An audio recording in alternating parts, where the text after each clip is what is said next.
Palit mga bebe masantol. Yan po yung biyahe ng Damayan Transport. Dami bus yan.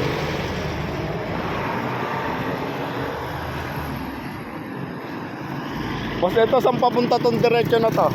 Manila po sir. Manila, ito saan galing? Papuntang Angeles, San Fernando. May Minalin, masantol pa. Opo, Minalim. San Simon, tapos Minalim, tapos San Fernando. Oh, ito po yung pinaka-MacArthur nung Apalit. Yan. Ito papunta Manila. Yun doon sa expressway sa kabila. Kung saan tayo nag-exit.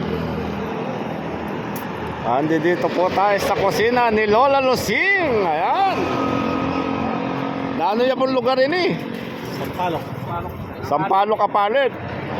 Sampalok Apalit.